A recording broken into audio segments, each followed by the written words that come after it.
J'ai le très grand plaisir de recevoir aujourd'hui Thierry Gosseron. Bonjour. Bonjour. Bienvenue ici à Radio Courtoisie pour la première fois, puisque vous êtes le nouveau directeur du Musée national de la Marine. Et je suis très contente de vous recevoir pour parler de ce merveilleux endroit qui a eu la bonne idée de se rénover entièrement il y a quelques années, de réouvrir. Et ça fait très longtemps que je n'ai pas reçu un directeur du musée de la Marine. J'en avais reçu quelques-uns il y a de nombreuses années à l'occasion d'expositions toujours passionnantes. Vous allez peut-être d'abord vous présenter, Thierry Gosseron. Comment est-ce qu'on devient directeur du Musée national de la Marine? Quel est votre itinéraire? Une histoire un peu providentielle de synthèse de deux existences, une de officier de marine pendant plusieurs années, et puis après une quinzaine d'années dans les musées, au musée d'Orsay ou à Versailles. Donc c'était presque écrit, mais c'est plutôt un coup de chance. Et je suis nommé par le président de la République sur proposition du ministère des Armées, du ministre des Armées, puisque c'est un musée qui dépend du ministère de la Défense et pas du ministère de la Culture, et ça depuis déjà un an. Il a ouvert le 17 novembre 2023, et pour finir de me présenter, c'est la date de mon anniversaire. Écoutez, ça n'est pas loin non plus de l'anniversaire de Radio Courtoisie, puisque notre première émission, il y aura 40 ans, en 2027, était un 7 novembre. Donc vous voyez, c'est un mois qui est important également ici à Radio Courtoisie. Et sans paraître indiscrète, mais quand on a une carrière dans d'autres musées, vous avez donc fait une reconversion en histoire de l'art, en histoire, Alors, au début, était peut-être le goût du dessin et de la culture. Donc moi, j'ai toujours, même quand j'étais dans la marine, dès le début à l'école navale et après, puis même avant, d'ailleurs, sur tous mes cahiers d'écolier, j'adore dessiner. Et voilà, j'ai continué à le faire et je m'intéressais un peu à tout ça. Et puis, j'ai navigué un petit peu, fait une maîtrise de philosophie à Nanterre. Ça m'a redonné le goût des études. Quand vous êtes un peu âgé, que vous avez un peu moins de votre énergie d'adolescent et plus envie d'apprendre ou d'ouvrir un peu votre esprit à d'autres choses, ça m'avait donné le goût à la fois de l'opérationnel sur les bateaux et puis en même temps de reprendre mes études. Et puis là, je continue un peu à dessiner. Et puis au bout d'un moment, je me suis dit, tiens, pourquoi pas changer un peu de voie sans avoir de reproches à faire à la marine, mais envie d'avoir une deuxième carrière. Et donc j'ai présenté je suis parti à l'IHEDN, qui est l'Institut des hautes études de défense nationale, à Paris pour porter les valises d'un général et aussi préparer l'ENA. Et puis j'ai eu de la chance de l'avoir. Donc j'ai fait l'ENA, c'était très très intéressant. Et à la sortie de l'ENA, je suis allé faire encore autre chose à l'inspection générale des affaires sociales. Pas grand-chose à voir avec le monde militaire ni la culture, mais des missions d'inspection et de contrôle extrêmement intéressantes. Et puis, comme un coup de chance, où le hasard fait bien les choses, le musée d'Orsay cherchait un numéro 2, un directeur général. Je me suis présenté avec une quinzaine d'autres personnes, mais ils ont eu le bon goût de me laisser passer. Et j'ai pu retrouver un peu ce que j'adorais, la peinture, notamment la peinture 19e. Et je suis resté 7 ans numéro 2 du musée d'Orsay, en faisant des expos à Paris et à l'étranger, avec un président assez original. Et puis ensuite, je suis parti à Versailles pendant 11 ans, comme numéro 2 aussi du château de Versailles, comme administrateur général. Et là, dans un musée encore plus grand, puisque Versailles, c'est pas seulement un musée, c'est aussi un jardin, un opéra. Et donc, j'ai une espèce de mélange de formation, le monde muséal, évidemment, et puis le monde de la marine. Donc, ça correspondait, et sans orgueil, c'est pas moi, mais c'est plutôt mon profil, correspondait assez bien, à mon avis, à la fonction de directeur du musée de la marine, puisque dans le mot musée de la marine, il y a le musée, il y a le mot marine, et voilà, c'était un peu la synthèse de deux petites existences. Alors, on va peut-être d'abord bravo pour cette belle carrière qui n'est pas finie, mais dont le parcours, je trouve, c'est très intéressant. Ça montre qu'on peut toujours se renouveler, se réinventer, surtout qu'on est acteur de sa carrière, acteur de sa vie. Je pense que c'est... On dit ça quand ça marche. Oui, peut-être, mais en même temps, on a le droit de le dire quand ça marche. Absolument. Mais Napoléon, il voyait des taches d'humidité sur un mur, et il disait, regardez, ça a la forme de la Corse. Non, ça c'est pas vrai, la tache d'humidité a une forme d'humidité, mais c'est lui qui le regardait, et donc on regarde parfois son histoire de la manière comme un destin, et donc ça peut être un peu artificiel, en réalité c'est une somme de hasard, mais au fond, moi j'y crois un petit peu, il y a des vraies cordes de rappel. Si vous n'êtes pas à l'endroit où vous vous plaisez, avec la chance, avec les gens qui vous entourent et votre propre énergie, on arrive souvent, si la santé et d'autres conditions sont réunies, à revenir un peu vers les trajectoires qu'on avait rêvées ou qu'on aimerait. Et puis on découvre aussi des tas de choses. Moi, je ne pensais pas du tout venir au musée de la Marine, parce qu'il y a eu que des officiers généraux à ma place, des amiraux. Et là, c'était un peu une exception. Donc pour moi, c'était pas dans les champs du possible. Et en réalité, ça s'est fait.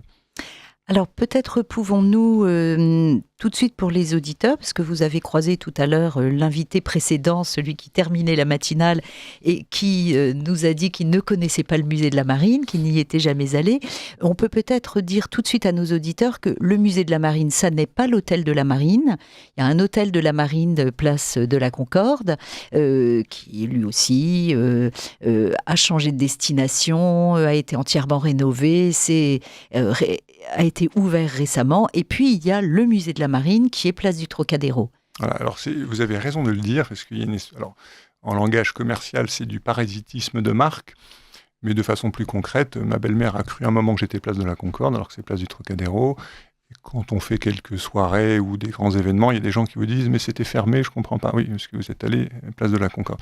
L'hôtel de la Marine, c'est plutôt la maison du garde-meuble, jusqu'à la Révolution. Donc c'est plutôt Thierry de Ville-d'Avray que le musée de la Marine. Et ensuite, il est devenu hôtel de l'état-major de la Marine, effectivement, et il reste encore quelques vestiges. Mais nous, on est bien en place du Trocadéro, dans un endroit, une adresse sublime qui existe depuis la sortie de la Seconde Guerre mondiale. Le musée de la Marine est installé à cet endroit-là. Et puis peut-être préciser aussi que le musée de la Marine, c'est un petit réseau, comme le Centre des monuments nationaux, d'une certaine manière, mais qui a une centaine de monuments. Nous, on gère aussi un musée ils sont tous d'ailleurs dans des monuments historiques. Le Trocadéro, c'est un monument historique construit en 2 fois, 1878 et 1937. Mais le château de Brest, il y a la préfecture maritime, et juste à côté, dans le château, il y a le musée de la Marine, une antenne du musée de la Marine, qui est un musée en soi. À côté de Lorient, il y a la ville de Port-Louis. Là, il y a une citadelle incroyable qui a failli être un des monuments préférés des Français. Et dans cette citadelle, nous hébergeons d'ailleurs aussi le musée de la Compagnie des Indes, le musée de la Marine et une très très belle antenne. Et puis on descend le long de l'Atlantique, on arrive en Charente où à Rochefort, il y a la Corderie Royale, la maison de Pierre Loti qui va ouvrir bientôt. Il y a surtout 2 hôtels particuliers du musée de la Marine, l'ancienne école de médecine navale et le musée de la Marine. Et puis si on continue et qu'on passe en Méditerranée, il y a évidemment la magnifique porte de l'Arsenal de Toulon, qui a été déplacée, mais qui est toujours cette porte classée monument historique et qui abrite aussi le musée de la Marine à Toulon. Oui, donc un réseau, comme vous venez de le dire, qui correspond grosso modo aux affectations des officiers de marine, qui n'a pas fait Brest, Toulon, Lorient. Il manque Cherbourg. Oui. Et l'outre-mer, et je dirais, historiquement, en fait, c'est les arsenaux. Ah, d'accord. L'entrée du musée de la Marine à Rochefort, c'est la porte d'entrée, la porte du Soleil, la porte d'entrée de l'Arsenal. Et en fait, il y a eu des musées, il y a eu un musée à Cherbourg il y a longtemps, dans les arsenaux. En fait, ce qui nous manque peut-être un peu, et merci de souligner cet aspect des choses en réseau, c'est on n'a pas d'implantation outre-mer. Et on réfléchit un petit peu à la possibilité, soit pas forcément de s'installer durablement, mais d'organiser des expositions. À Nouméa, il y a un magnifique musée d'histoire maritime qui est très concentré sur l'histoire de la Pérouse, dont on a retrouvé le vaisseau à Vanikoro. Il y a d'autres, à La Réunion, il y a le siège des terres australes et antarctiques françaises. Donc il y a des antennes ou des endroits où on pourrait travailler, mais je pense qu'on n'est pas encore suffisamment implanté. Mais bon, il faut voir grand pour aboutir à quelque chose de moyen, donc il faut bien rêver. D'autant que vous m'avez dit, Thierry Gosseron, dont je rappelle que vous êtes directeur du Musée national de la Marine, que vous aviez des collections, des réserves, et ce qui veut dire que vous avez des œuvres d'art, des objets que vous pourriez prêter dans d'autres lieux pour effectivement des expositions soit temporaires, soit un lieu permanent d'autres musées de la Marine. Alors, un peu intarissable là-dessus, parce que c'est en fait notre force. On vient de parler des lieux, des monuments historiques, mais c'est surtout les collections. C'est les objets. Et notre mission, d'ailleurs, c'est de les conserver, de les transmettre aux générations suivantes, et puis de les valoriser ou d'expliquer de quoi il s'agit et de faire de la recherche autour. Et quand on regarde en volume, c'est toujours une façon d'analyser les choses, on a 40 000 œuvres à l'inventaire. Les musées de France sont censés faire un inventaire, tous les 10 ans on fait un récollement, on vérifie que l'œuvre est bien là, que c'est la bonne et qu'elle correspond bien à son descriptif. on a 40 000 œuvres. Quand on compare avec le musée d'Orsay, je crois que le musée d'Orsay a 60 000, un peu plus, 64 000 œuvres. Versailles, 70 000. Le Louvre, on passe à 3 chiffres. Mais 40 000 œuvres, c'est beaucoup. Et quand je dis ça, je ne compte pas les documents, les cartes et plans. Et je ne compte pas aussi une espèce d'inventaire supplémentaire qui sont des objets qui n'ont pas encore le statut d'objet d'art dans les collections nationales.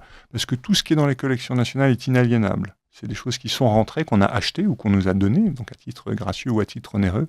Mais on ne peut plus s'en débarrasser, sauf si c'est un faux. Mais a priori, non. Donc toutes nos œuvres, les 40 000, sont dans une réserve qu'on garde un peu discrète, mais qui est une réserve climatisée, mais avec beaucoup de passages, puisqu'on fait un certain nombre de recherches, et c'est très impressionnant à visiter. Donc nos musées déjà valorisent une partie de ces œuvres, et puis on en prête. Si on avait une petite carte du monde interactive, on pourrait voir qu'on a prêté une petite maquette, avec une valeur d'assurance extraordinaire, qui est partie à Tallinn pour une exposition sur les explorations maritimes. C'est une maquette qui a été commandée par Napoléon, qui voulait avoir l'ensemble en modèle réduit, l'ensemble des bateaux qu'on utilisait à peu près à l'époque. Là, c'est un 74 canons, donc un grand bateau de guerre à voile à 3 ponts. On prête beaucoup. On a une centaine de pièces en ce moment, ou un peu plus d'ailleurs, dans un musée au Texas. Donc on est prêteur. Donc moi, mon rêve, c'est d'avoir une petite carte interactive où on voit les mouvements des œuvres. Il n'y en a pas tant que ça, mais ça bouge beaucoup. Et on fait beaucoup En fait, une exposition au musée de la Marine ou ailleurs, c'est souvent une économie de troc. On échange des œuvres. Le musée d'Orsay, quand il fait une exposition, il prête un Van Gogh au Metropolitan, mais il lui a demandé 2 ans avant un tableau de peinture européenne ou américaine pour une autre exposition. Et c'est un échange et qui n'est pas onéreux. Il n'y a pas normalement de facture pour ces... Et donc nous, on demande par exemple au Centre Pompidou un certain nombre d'œuvres pour une prochaine exposition qu'on va faire sur les profondeurs. On prête dans d'autres musées, et donc je vous parlais de Tallinn, mais il y a d'autres musées en France et à l'étranger. Et ça, c'est un travail assez considérable où il faut toujours se poser la question de la préservation des œuvres, le transport. Vous savez, transporter un pastel, s'il est mal fixé, il devient un peu pulvérulent. Si on ne le transporte pas à plat, il y a des conditions. Quand vous transportez 2 Van Gogh, il vaut mieux, les assureurs demandent à prendre 2 avions pour que la valeur d'assurance soit pas trop forte à bord d'un seul aéronef. Quand vous partez à Tallinn, il faut prendre l'avion, le train et le bateau. Donc on a eu notre maquette, c'est une mise en abîme, qui est partie sur un bateau. Elle a navigué elle-même, alors qu'elle n'était pas faite pour ça, pour arriver à Tallinn. Donc ces mouvements d'œuvres sont des opérations très intéressantes et qui nous enrichissent. Donc le collection à Paris, quand vous promenez dans le musée, il y a des collections du musée, mais il y a des prêts et dépôts. Et les 13 tableaux de Vernet, qui sont des grandes vues des ports, qui sont un peu les stars du musée, sont en réalité des dépôts du Louvre. Mais ils sont tellement anciens, ces dépôts, que c'est quasiment... reprendre, c'est voler, comme on dit.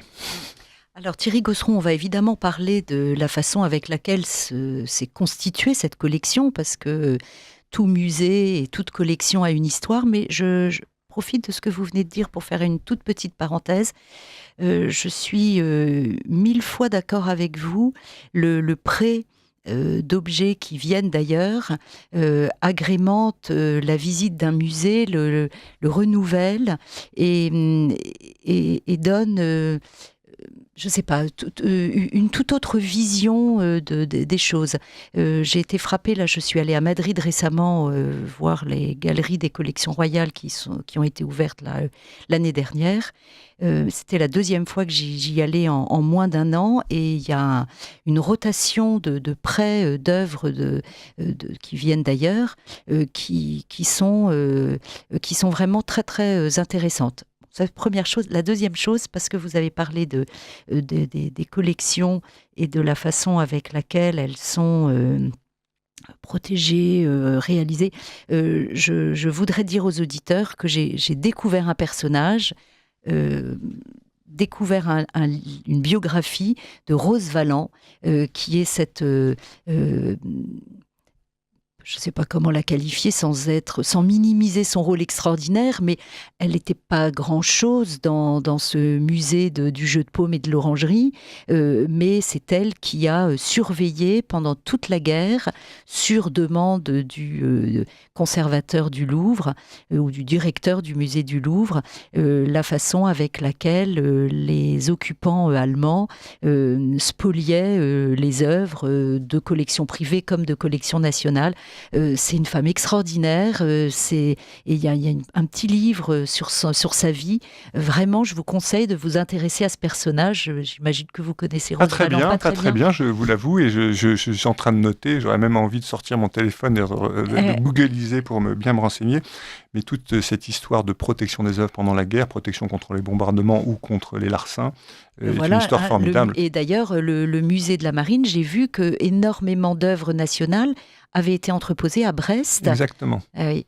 L'histoire repasse un peu les plats, puisqu'à Brest, j'y pense. Enfin, je trouve votre remarque sur la rotation des. On parle de collection permanente, on devrait quasiment interdire. D'abord, rien n'est permanent dans la vie, on se baigne jamais deux fois dans les eaux du même fleuve. À Brest, on a envoyé le canot de l'empereur, qui était un peu l'icône du musée. Elle avait déjà été protégée pendant la guerre, ce bateau a été protégé à Brest. On l'a renvoyé à Brest, il est exposé aux Capucins, et c'est un succès colossal. Il y a eu des gens qui, un peu esprit chagrin, qui se sont dit « mais non, on perd quelque chose, mais c'est formidable, Brest a gagné quelque chose, et nous on présente autrement les choses au musée ». Et cette rotation des œuvres permet aux gens d'avoir envie de revenir. Si vous êtes allé une fois avec vos parents au musée, et qu'il ne se passe rien pendant 10 ans, vous n'y retournez pas, parce que vous l'avez déjà vu. Et à Brest, on a fait un partenariat avec le musée d'Orsay. Au musée d'Orsay, il y a un très beau tableau de Bourissov, qui est un peintre russe qui a peint le pack, c'est-à-dire des glaces et des icebergs dans le Grand Nord. Et on a demandé à Orsay de nous prêter une œuvre, on la présente à Brest, on regarde d'autres œuvres de notre collection. Donc à Brest, tout change, il y a une raison de revenir. Comme le Louvre avait prêté au musée des Beaux-Arts de Brest, pas au musée de la Marine, le panier de fraises de Chardin qui était acquis il y a très peu de temps. Vous voyez, donc c'est pas pour s'intéresser à la province et voir les choses en surplomb, c'est simplement pour faire une espèce d'agitation culturelle et de rotation permanente. Et ça, on essaie de le faire le plus possible, et dans nos collections, on a un mécanisme de rotation annuelle qui est un peu imposé par la technique, puisque vous savez que les photos, les dessins, les pastels, les gouaches, parfois certaines huiles sur papier marouflé, on ne peut pas les garder très longtemps à la lumière du jour. Donc, il y a une règle internationale qui n'est pas respectée par tout le monde, pour de bonnes et de mauvaises raisons d'ailleurs, mais au bout de 3 mois et demi, il faut les rentrer pendant 1 an avant de les représenter. Donc, on est obligé, par exemple, si vous avez une exposition de photographie, de faire au moins 4 rotations par an, tous les trimestres, grosso modo, pour préserver le jaunissement des photographies. Et ça nous oblige à être assez agile, et c'est assez compliqué. Il faut choisir les œuvres, refaire tous les cartels, les accrochages éventuellement, refaire des trous dans les murs, et c'est réaccrocher un musée, alors que les scénographes, les architectes ont construit un musée pour l'éternité. C'est un challenge quasiment quotidien, et c'est ce qui nous intéresse pour faire revenir les visiteurs. Alors, si je regarde sur Internet, on me donne comme date d'origine de la création de la collection 1748. Qu'est-ce qu'il y a ? Parce que 1748, on est quand même très tôt dans le cheminement de la pensée, de la conservation, de la présentation. On sait que Louis XIV, d'ailleurs à ce qui est maintenant l'hôtel de la Marine, présentait ses collections, ses joyaux, ses médailles. Mais 1748, c'est quand même tôt dans la notion du musée. Bien sûr, c'est une notion qui a commencé d'ailleurs par les galeries et les collectionneurs au fond. Et Louis XIV avec ça. Après le salon d'Hercule, son cabinet de curiosité, d'une certaine manière, mais était collectionneur pour lui-même. Et le musée, effectivement, est né au temps de Louis XV, c'est comme ça qu'on l'écrit, et je pense que c'est très juste, c'est d'un ingénieur naval qui s'appelle Duhamel du Monceau, qui avait une grande collection de modèles. On dit modèles, pas pour faire snob, mais c'est parce que ce ne sont pas seulement des maquettes, c'est des modèles qui servaient pour les architectes et les constructeurs. Plutôt que sur des plans, on prenait un objet 3D pour pouvoir le reconstituer à l'échelle 1. Donc tous ces modèles de navires qui avaient souvent été construits et existé, Duhamel du Monceau a fait une espèce de donation à Louis XV en disant je vous les donne s'ils pouvaient être assemblés et présentés quelque part. Et donc le musée de la Marine est né en 48-50 à ce moment-là, et c'est devenu des salles ou des galeries navales au Louvre. Et ça jusqu'à la Seconde Guerre mondiale, avec des petits déménagements ou des moments de consécration. Charles X a lui écrit un décret qui s'appelait le Musée Dauphin pour son fils, en disant au temps de Charles X, on a un peu officialisé le musée de la Marine, toujours dans les salles du Louvre. Donc des galeries, des salles navales, un musée de la Marine. Et puis, il y a eu un autre fait important, c'est que c'est pas simplement un musée de maquettes et d'objets. Un peu plus tard, toujours sous Louis XV avait commandé à Vernet, Joseph, donc Là, dans la famille Vernet, je parle du grand-père, parce qu'après, il y a eu Karl qui a fait des chevaux et qu'on voit au Louvre, puis après, il y a eu Horace qui était le grand peintre d'histoire. Mais Joseph, le précurseur, on lui a demandé de faire des vues des ports. Et il est parti à Antibes, à Sète, à Brest, à Toulon, à Cherbourg, et il a fait notamment 15 grands formats, dont le musée en présente 13. Il y a celui de Toulon et un de Toulon et un d'Antibes qui est au Louvre. Et ces 13 formats sont présentés au musée d'Orsay. Et là, c'est un enrichissement considérable de ces galeries navales. Il n'y a pas seulement des portraits d'amiraux, pas seulement des modèles, mais il y a eu tout d'un coup des chefs-d'œuvre de l'art, parce qu'au fond, c'est des représentations à caractère documentaire des ports. Et on est très curieux de plonger dans ces peintures pour voir les personnages, mais c'est surtout Alors, il y a une façon de faire les ciels Vernet qui est incroyable. Ce sont des très belles choses qui impressionnent encore nos visiteurs sans forcément qu'ils s'intéressent à ce qui est représenté ou à ce que ça signifie. Donc l'histoire est vraiment née de ces maquettes et de ces tableaux de Vernet, et il a continué depuis le 1748 à s'enrichir, et on continue à acheter des œuvres. Et on vient de faire, il n'y a pas très longtemps, encore un grand format. Et si on a une seconde, je vous en parlerai bien, un tableau d'Eugène Isabey, qui n'était pas un peintre de marine, mais il ne peignait que des marines.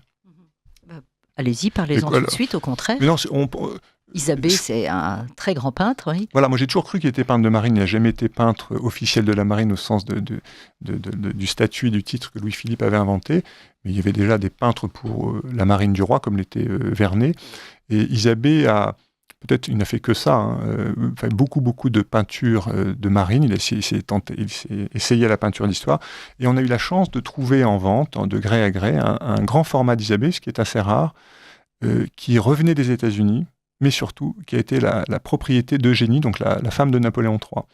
Et en achetant ce tableau, non seulement ça comblait un manque dans les collections, c'est un très beau tableau pour le décrire pour les auditeurs, c'est une série de bateaux de pêche à voile qui quittent le port de Saint-Valery-en-Caux, tirés, mais on le voit à peine, par un remorqueur qui fume devant un remorqueur à vapeur. Donc on a la transition des modalités de navigation, qui salue un Christ sur bâbord, un calvaire, et on voit au pied de ce calvaire des femmes.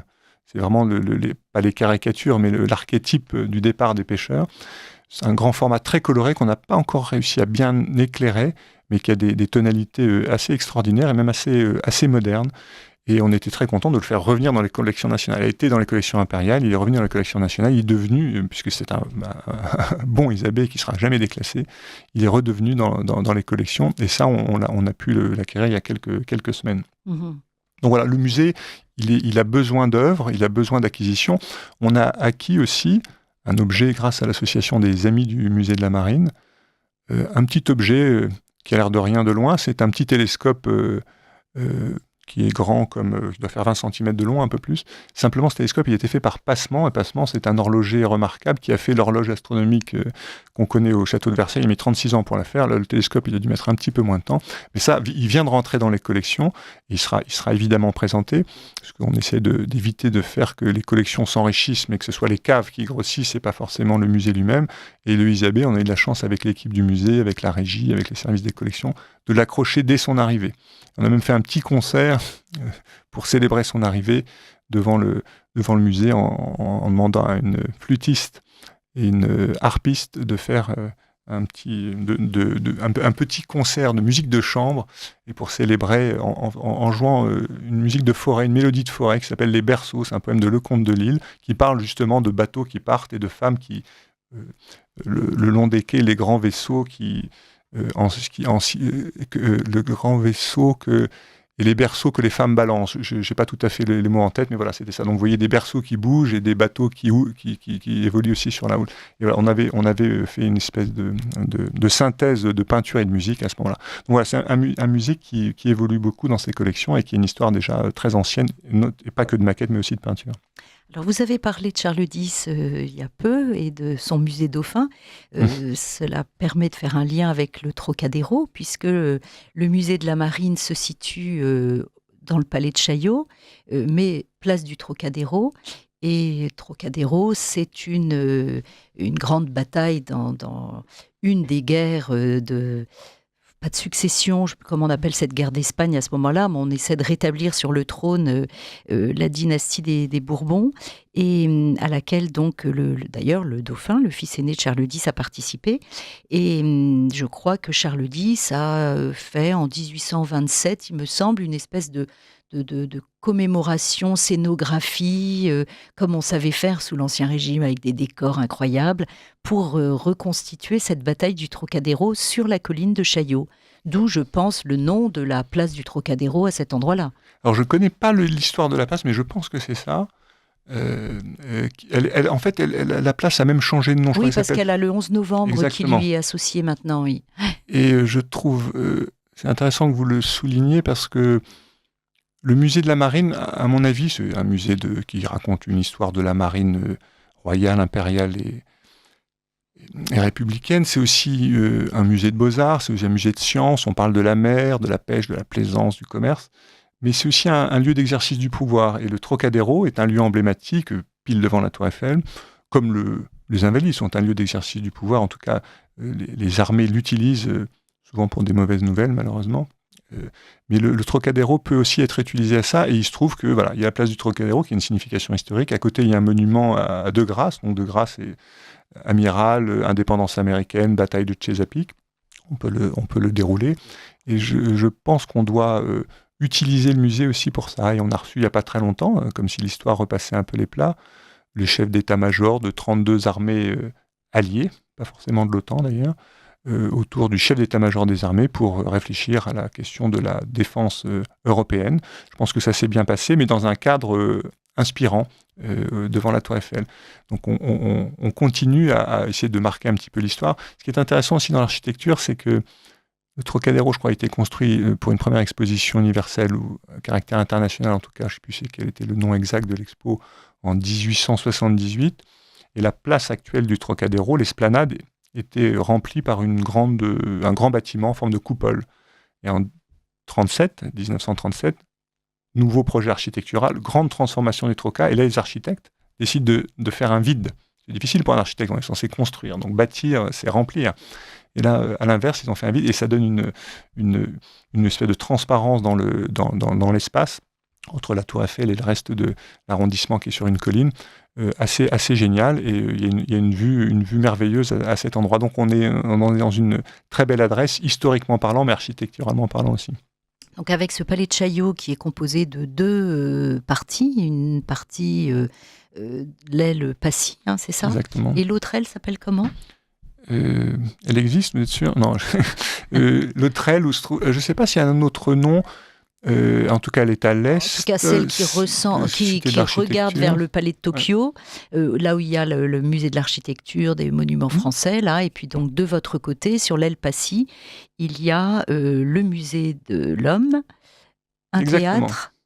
Nous, on est avec le musée de l'Homme, au milieu de l'esplanade, et côté l'aile sans nom, il y a, pardonnez-moi de ne pas la connaître, ça se trouve, il n'y en a pas, c'est le Théâtre National de la Danse, qui est un peu en sous-sol, avec des grands travaux en ce moment, et ce qui a succédé au musée des monuments français, la CAPA, oui, la Cité de l'architecture du patrimoine. Voilà, c'est ça. Qui est un grand vaisseau également.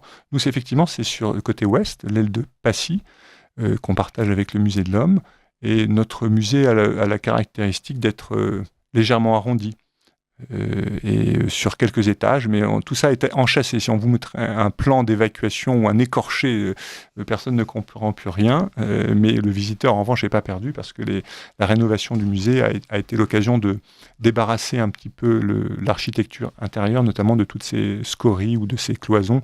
Il y a plein de murs de refend partout qui empêchaient de comprendre l'architecture interne.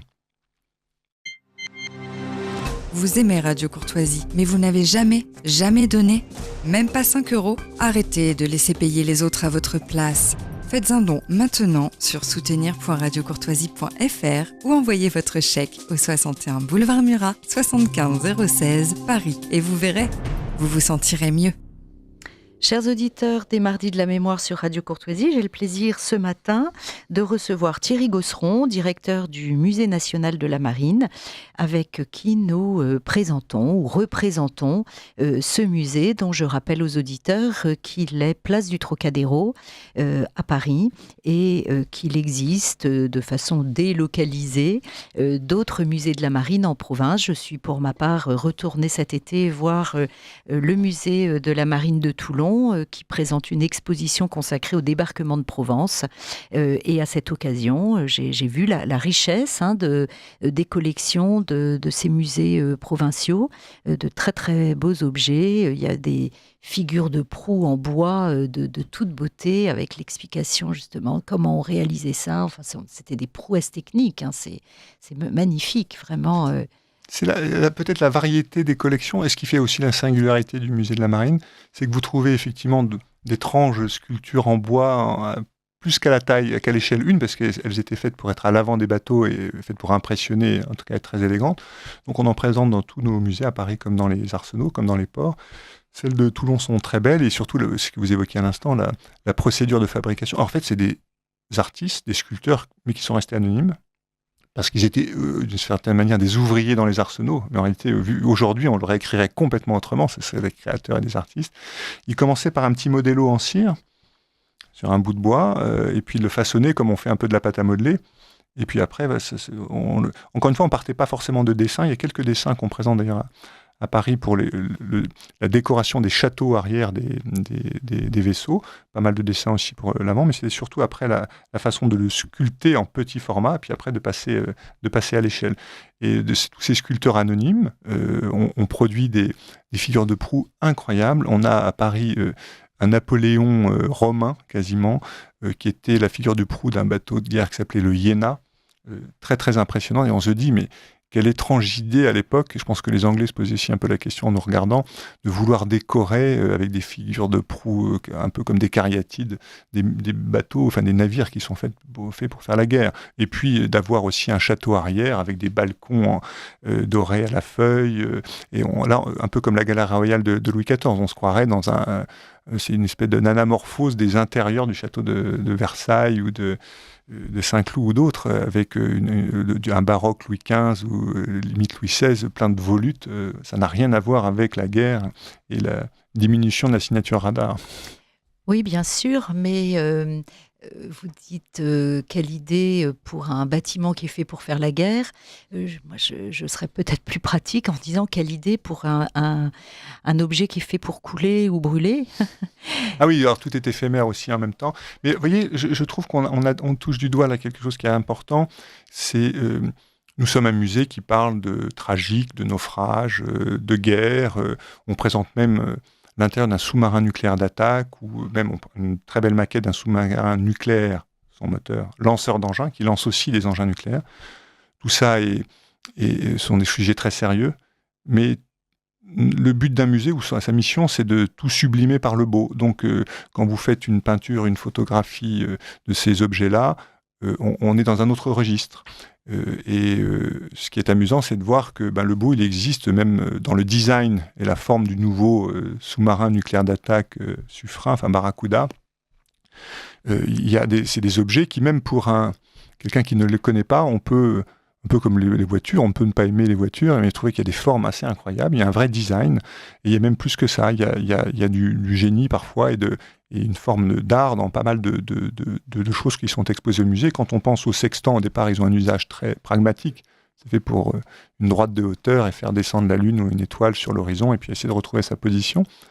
Ils sont fabriqués avec des métaux précieux, du bois, et aujourd'hui, ce sont devenus des objets d'art, et encore plus quand ils sont présentés dans un musée. Mais au départ, ce sont des objets pratiques.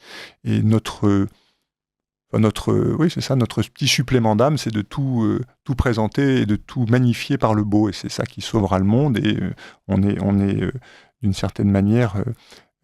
on ne cherche qu'à montrer le beau et à montrer le lien armée-nation, par exemple. Ça fait partie de notre mission.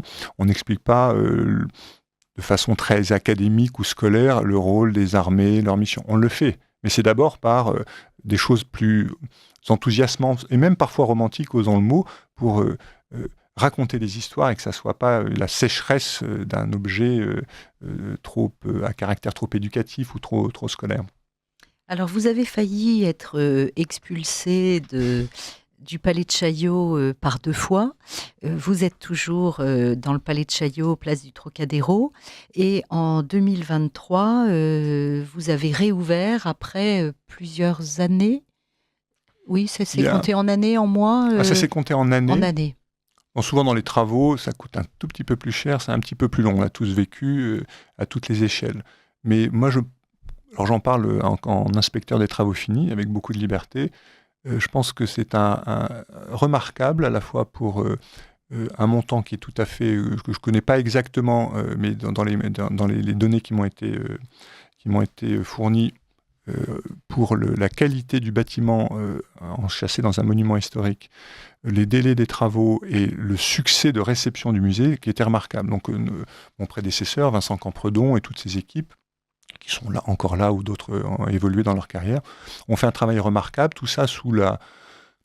alors il ne faut jamais remercier ou citer, parce qu'on en oublie, quand on remet une décoration, il y a un ingrat et 100 mécontents.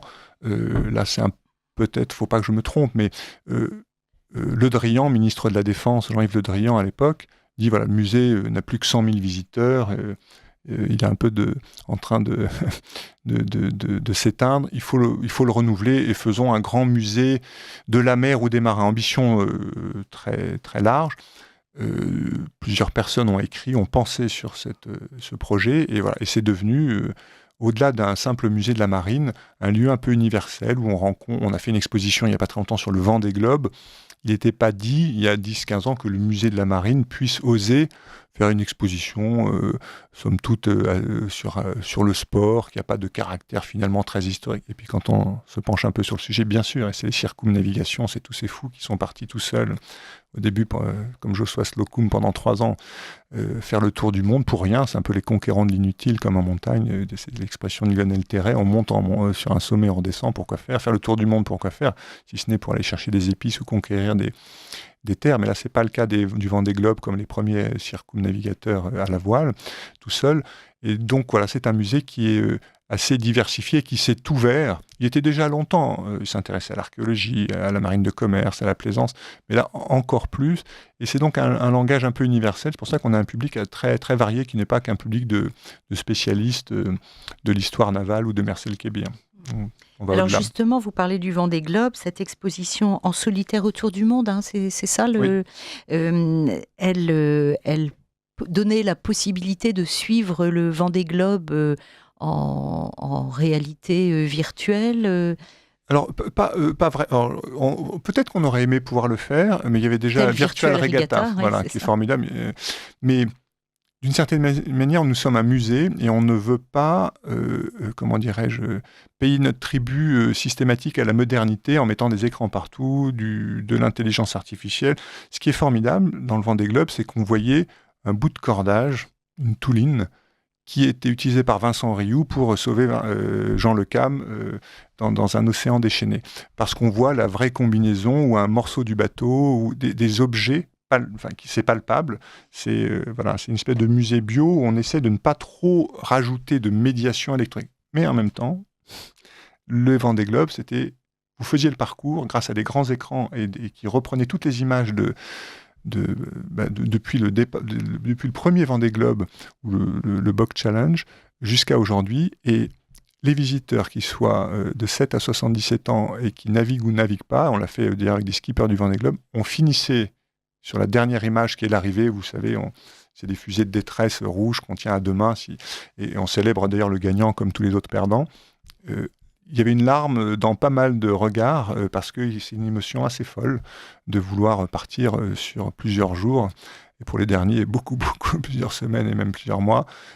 Et donc il y a une émotion très très forte, mais on ne pouvait pas participer à la régate, mais c'était la première fois qu'on faisait une exposition sur un objet sportif, sur le Vendée Globe, où tout était rassemblé, les images, les objets, et la réflexion et la pensée sur pourquoi faire. On était remonté assez loin, jusqu'à Joshua Slocum, jusqu'à Moitessier, qui, vous savez, avait fait une course autour du monde, et puis a dit que pour sauver son âme, il préférait continuer plutôt que d'aller au port de destination. Et d'ailleurs, il a lancé un petit message dans une bouteille, enroulé sur un bout de papier dans une bouteille sur un cargo qu'il a déposé, parce qu'il n'avait pas pu le transmettre par la radio.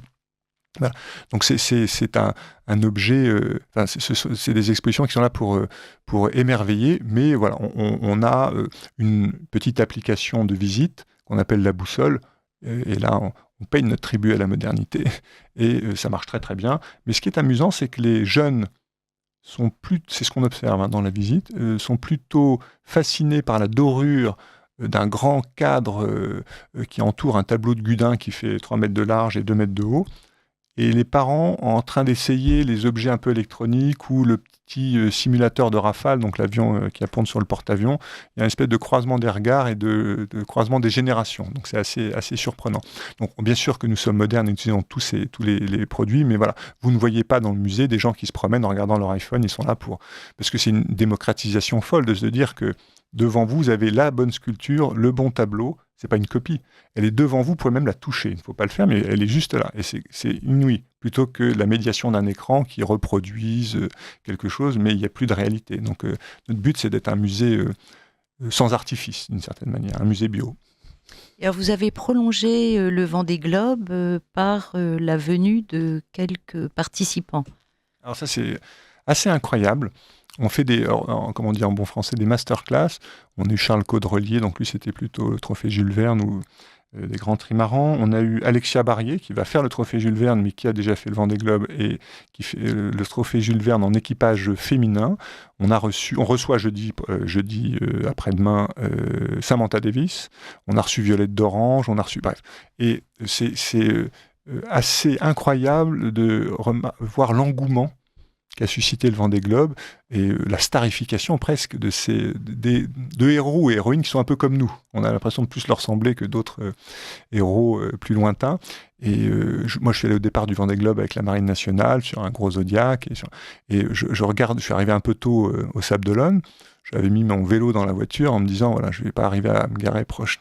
Et je suis donc arrêté 3-4 km avant la ville et je suis parti à vélo. Et j'ai croisé des tas de familles avec des escabeaux qui marchaient, parce qu'ils sont tous venus au bord des quais, et en montant sur les escabeaux pour voir. Et il y avait une espèce de communion, de réjouissance populaire, de gens qui ne sont pas tous du tout spécialistes de la voile. Et je posais des questions à plusieurs personnes. Non, moi c'était pour voir le départ, mais la voile, moi ça ne m'intéresse pas trop. C'était assez rigolo, et il y avait, les chiffres selon la police ou les organisateurs, difficiles à dire, mais je pense qu'il y a eu au moins 400 ou 500 000 personnes le jour du départ sur les digues, et c'est toujours la même image depuis le début du Vendée Globe. Voilà, c'est des images de liesse populaire très saines qui faisaient plaisir, et on a profité un peu de cette opération pour en faire cette expo, et on était, je pense qu'il n'y en a pas beaucoup, fournisseur officiel du Vendée Globe. Le musée de la Marine, il y avait tous les logos des boîtes qui finançaient le Vendée Globe, et nous on était aussi fournisseur officiel, parce qu'on avait fourni une espèce de matière grise et d'exposition qui l'accompagnait. Alors, cher Thierry Gosseron, dont je rappelle que vous êtes le directeur du Musée national de la Marine, peut-être que nous pourrions, pour les auditeurs, leur présenter brièvement, mais le parcours du Musée de la Marine dans la nouvelle scénographie. Est-ce que vous êtes une présentation thématique, une présentation chronologique, une présentation historique, et puis proposer peut-être quelques chefs-d'œuvre alléchants pour nos auditeurs? C'est d'abord la rénovation architecturale, peut-être avant de parler de la scénographie du parcours, si vous permettez. Elle était faite par un cabinet français d'architectes, un cabinet norvégien, cabinet H2O pour la France, et Snohetta. Snohetta fait l'opéra d'Oslo et plein d'autres choses. Un truc assez génial, d'ailleurs, un restaurant qui est sous l'eau, en Norvège aussi. Et on connaît un peu le langage architectural du Nord, le minimalisme, des bois clairs et une transparence. Et c'est ce qu'ils ont réussi à faire à l'entrée du musée. Je pense que sur le moment, ça a dû être un peu contesté. Encore, on a des gens qui nous disent pourquoi ce grand espace vierge, vide, au départ. Mais moi, je le ressens, et beaucoup de nos visiteurs aussi, comme une espèce de transition entre la ville et le musée. Donc, vous quittez le tumulte de la place du Trocadéro et de Paris, et vous avez une espèce de sas, avant de rentrer dans le musée, où là, les choses sont plus concentrées, il y a des objets partout, un éclairage tamisé. Mais vous êtes dans cet espace qui vous permet un petit peu de respirer, et qui montre surtout la voûte, cette grande nef, l'architecture de 1937 de l'aile de Passy. Et après, on rentre dans le musée, et on rentre aussi avec un... Alors là, il y a une scénographie qui a été faite, et on a osé le faire pour la Marine, c'est quand même intéressant, par des Anglais, Cassenman. Une scénographie assez présente, métallique, de bois, mais assez simple aussi, sans prétention, qui marche bien, et surtout, moi, ce que je retiens, un éclairage très adapté sur toutes les œuvres. c'est difficile d'éclairer une maquette dans une vitrine sans reflet et de montrer à la fois l'intérieur et l'extérieur. C'est difficile d'éclairer un tableau qui a en plus un vernis sans que vous ayez un reflet et que vous soyez obligé de vous déplacer. Et là, il y a un mélange que je trouve très très réussi. Quand vous arrivez, par exemple, je ne fais pas le parcours de façon chronologique parce qu'il n'est pas chronologique. Il a été conceptualisé sous forme de traversée et d'escale. Et il y a des grands moments. Mais ce qui est certain, c'est que les gens qui reviennent au musée après, qui connaissaient le musée avant, les travaux reviennent et retrouvent l'ADN et le goût du musée d'avant. Il y a un petit côté qu'on retrouve notamment avec les maquettes. Les premiers espaces que vous voyez, c'est les grands modèles du Soleil Royal ou d'autres maquettes, celles de Pic. C'est le musée tel qu'on le connaît. Simplement, les vitrines sont mieux. L'éclairage est plus subtil. Les cartels sont un peu plus développés. Mais il n'y a pas tout. Ce sont que des allusions à une collection de maquettes. Je ne sais plus combien il y en a de maquettes, mais je pense qu'on est autour de un peu moins de 10 000. Évidemment, on n'en présente pas 10 000 dans le musée. Mais vous rentrez dans un musée que vous reconnaissez, pour ceux qui l'avaient visité avant, qui est familier. Et il est présenté de manière de face un peu théâtrale, et ça marche très très bien. Surtout qu'on commence par un petit film qui résume un peu tout ce qu'on est. Et ensuite, une fois que vous avez passé ces maquettes, on se retrouve dans... alors le choix a été fait de parler du Havre parce que on voulait parler de la marine de commerce, de la pêche.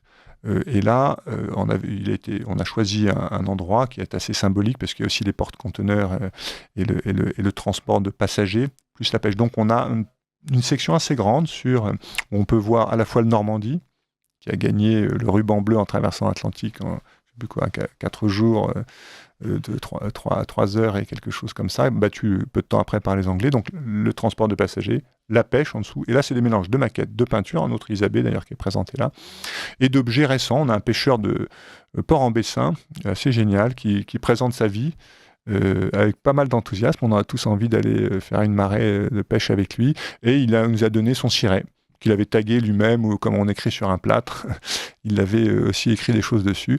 Donc il y a des objets très contemporains, des objets très anciens. On avait un os de cétacé sur lequel était dessinée une carte de la Martinique et de la Guadeloupe, qui date du 19e, assez incroyable.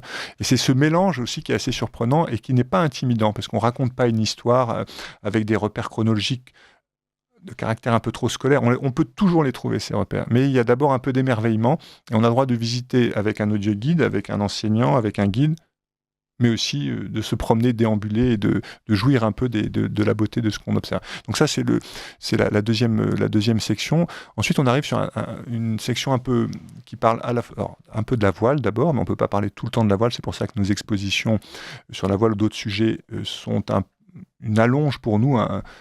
On montre quelques voiliers, mais on ne peut pas montrer toute l'histoire de la plaisance. C'est pour ça qu'on a besoin d'expositions, notamment pour faire revenir aussi des visiteurs. Mais juste après la voile, on se retrouve dans un monde de navigation, apprendre à lire dans les étoiles, comment fonctionne un sextant, qu'est-ce qu'un phare, de voir ces magnifiques lentilles de Fresnel qui permettent de concentrer la lumière pour les phares. Donc très très beau spectacle. Et là, il y a une espèce d'acmé, où vous me posez la question d'œuvres un peu phares. On rentre dans la section tempête et naufrage. Alors là, on a par exemple, et je trouve ça incroyable d'y penser, la cloche, celle qui servait à sonner le changement de quart, soit de la boussole, soit de l'astrolabe, et bref, du bateau de la Pérouse ou du bateau de Fleuriot de Langres, qui était envoyé par Louis XVI en 1785 sur les traces de Cook pour finir le voyage de Cook. Alors, la boussole ou l'astrolabe ont coulé à Vanikoro. Il y a eu des travaux de recherche archéologique et on a retrouvé beaucoup d'autres choses, mais notamment cette cloche, et qui est présentée au musée. Juste devant, un très très grand format de Théodore Gudin. Théodore Gudin, on est en 1830, il est jeune, il a 20 ans, il est jeune peintre de la marine. Il a fait l'école navale d'ailleurs, puis il est démissionné avant la fin des études, il est parti aux États-Unis, parce qu'il était bonapartiste, il s'est engagé dans l'armée américaine, il est revenu. Son frère était peintre, lui pas trop. Il a vu mourir son frère sur la Seine en faisant une petite régate avec sa fiancée, d'ailleurs les deux ont disparu. Et il a voulu lui succéder, le remplacer. Et il a peint, d'ailleurs, toute sa vie durant que des naufrages, un peu traumatisé par ce qu'il avait vu. Et là, il a peint un tableau qui est remarquable et qui est un peu une de nos icônes. C'est un incendie à bord d'un vaisseau anglais de la Compagnie des Indes, qui s'appelle le Kent. Et comme ces peintres peignaient dans des ateliers avec des modèles ou des maquettes sous les yeux, il y a une fidélité à l'objet lui-même, un nombre de verres, de haubans, qui est tout à fait remarquable. mais un romantisme dans les vagues. On n'a jamais vu de vagues comme ça. Mais il est très impressionnant. Et je vous parlais tout à l'heure des enfants qui regardaient des objets anciens, là, on est en 1832, je crois. Assez remarquable. Et donc, le mélange au musée de la Marine d'objets retrouvés à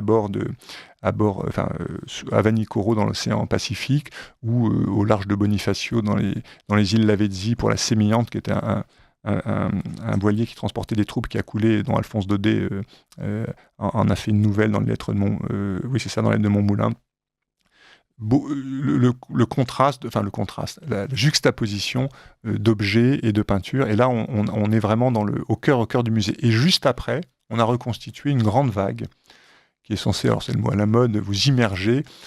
Et cette grande vague, on voit, qui est une vague projetée sur un écran concave, mais de grande dimension, on doit faire 10 mètres de long. Et on a sur cette vague posé un radeau de survie, vous voyez ces radeaux orange et jaune, et juste à côté le contenu du radeau. Et puis on a le crâne en résine, une copie de l'inconnu de Vanikoro. On a des objets retrouvés à bord lors de naufrages. On a aussi une allusion aux marées noires, parce que c'est aussi un sujet depuis la Moko Cadiz, l'Erika et tout. Et donc là, il y a aussi un mélange d'actualité et d'histoire ancienne dans une scénographie assez contemporaine. Et juste après ce coup moderne, vous êtes vraiment immergé dans une sensation, il y a un son aussi de la mer, pas simplement les images. On arrive dans une autre section beaucoup plus sérieuse, mais intéressante, ça s'appelle Conjurer le sort. Et là, vous avez toutes les superstitions maritimes, des ex-voto suspendus dans les églises, qu'on reconnaît facilement. Un ex-voto, il est souvent un peu moins bien qu'une maquette ou qu'un modèle. Le modèle doit être très fidèle, l'ex-voto est un peu plus bâclé, qu'on mettait avant ou après un départ en mer. On a toutes ces traditions maritimes, on ne parle pas de lapins, mais de bêtes à grande oreille à bord, on parle de pièces qu'on met sous les tambours, on ne siffle pas sur un bateau, on met de l'ail, bref. Toute cette partie-là, aussi toutes les religions et les superstitions des marins, ça c'est une autre section. Et puis après, on passe au sauvetage et à l'archéologie. Et tout d'un coup, au bout de cette grande galerie, avant de redescendre et de poursuivre le parcours, on tombe sur quelque chose d'assez très très bien mis en valeur, c'est la Réale. La Réale, c'est une des 9 galères royales de Louis XIV, qui était en Méditerranée. Et on a intact, et rénové aujourd'hui, l'arrière de cette grande barque pour rameurs, qui est présentée avec d'autres figures de proue. Et on est au bout du musée, on voit la tour Eiffel à travers la lumière, à travers les fenêtres qui distillent un petit peu de lumière du jour à l'intérieur. Et là, il y a un moment de scénographie très réussi. Et si vous penchez un peu sur un balcon rond qui se trouve au milieu de cette pièce, vous devinez en dessous les 13 tableaux de Vernet qui sont les grandes vues des ports que Louis XV avait commandées en 1750. Donc je suis un peu long pour faire le parcours, mais au début on pensait que les visiteurs resteraient 45 ou 50 minutes dans le musée, il reste plutôt 1h45. Donc même si ce n'est pas le plus grand musée du monde, on peut comparer à d'autres établissements proches ou un peu plus éloignés autour de la Seine, en termes de surface. En termes de densité, il n'y a pas non plus une œuvre tous les mètres, mais il y a visiblement un intérêt des visiteurs à comprendre chaque objet, ce qu'il illustre, de quelle histoire il parle. Oui, puis de toute façon, je pense que quand on se rend au musée de la Marine, on s'y rend pour soit voir des objets précis, soit pour découvrir un univers qui est évidemment différent d'un musée qui présente des portraits, des tableaux, de la peinture. Enfin, le thème, de toute façon, vous avez envie de voyager, de vous instruire, de découvrir quand vous vous rendez au musée de la Marine, inévitablement. Mais là, quand je regarde le site, puisque vous avez également un site internet très riche, je vois que des grandes expositions sont à prévoir, une consacrée à la pêche et une sur les titans des mers. Comment vous choisissez? Nous, on voudrait que ça ne s'arrête jamais, et on veut en faire tout le temps. Alors, il faut juste démonter l'ancienne pour remonter la nouvelle. Alors, ça prend toujours un mois de démontage pour une expo, 1 mois et demi pour remonter les 6 mètres. Mais comme on a un public très majoritairement français, pour le faire revenir, il faut une agitation culturelle. Et c'est ce qu'on va faire, vous venez de citer, merci. Une expo Titan des mers. Titan des mers, c'est une expo qu'on fait avec Naval Group et un peintre officiel de la marine qui est photographe, qui s'appelle Ewan Le Bourdet, et qui prend des photographies avec une caractéristique, sans résumer trop son travail, fish eye, comme on dit en français, ou comme un œil de grenouille d'une certaine manière, au ras de l'eau ou un peu sous l'eau, et on voit des sous-marins, des bateaux vus un peu d'en dessous, et c'est assez magique dans des grands formats. Une très très belle expo qu'on va faire sur Jean Gomy. Jean Gomy n'est pas très connu. Gomy, ça s'écrit G-A-U-M-Y. C'est un académicien, un peintre officiel de la marine, photographe également. Il est vivant, c'est donc un artiste contemporain, et on fait une grande rétrospective sur Jean Gomy et la mer. Il a peint beaucoup la pêche, mais pas que, et les sous-marins. Et c'est un peu, pardon, faut jamais dire ça, mais c'est pour être à peu près compréhensible, c'est le Raymond Depardon de la mer. Et c'est des photos noires et blancs. Encore une fois, on y pensait il n'y a pas très longtemps. Vous la regardez, vous fermez les yeux, vous la voyez encore, parce qu'il y a une espèce de contraste qui s'imprègne dans votre rétine et qui est formidable dans des constructions géniales. Donc ça, c'est une exposition d'un peintre officiel marine, pas extrêmement connu, mais c'est notre mission de les révéler. Donc ça, on est très fiers de cette expo. Et puis Magellan à la fin de l'année. Ah oui. Voilà, donc c'est pour répondre à la question qui a fait le tour de quoi. Magellan est parti il y a très longtemps il est portugais, mais il est parti pour le compte des Espagnols. Et c'est une histoire comme un fait divers aussi, qui est très intéressante et qu'on va exposer. Alors il n'y a pas beaucoup de pièces et d'objets qu'on peut retrouver autour de Magellan, mais c'est l'histoire fabuleuse de la compétition entre parce qu'on pense souvent aux Français et aux Anglais, mais c'est d'abord les Portugais, qui étaient des navigateurs incroyables, et les Espagnols, qui s'étaient partagés avec le pape, le monde en deux. Et là, on va raconter cette histoire de Magellan sous forme d'exposition un peu immersive cette fois-ci, puisqu'on a assez peu d'objets, mais de façon très scientifique. Préparez, chers auditeurs, cette exposition en allant à Lisbonne voir le couvent des Hiéronymites. Vous verrez comme ça la tombe de Magellan, supposée, mais enfin, a priori, c'est bien elle. Et puis lisez la biographie de Stefan Zweig de Magellan pour préparer cette exposition. Au commencement étaient les épices. Voilà. C'est l'insipide. Eh bien, merci beaucoup Thierry Gosseron. Cette émission est passée très vite, mais je pense qu'on a donné aux auditeurs l'envie de se rendre au musée de la Marine pour ceux qui ne le connaîtraient pas, de le redécouvrir dans sa version nouvelle depuis 2023. Et je rappelle que Thierry Gosseron est le directeur du Musée national de la Marine et que nous le remercions énormément de sa venue ce matin. Au revoir et chers auditeurs, à mardi prochain.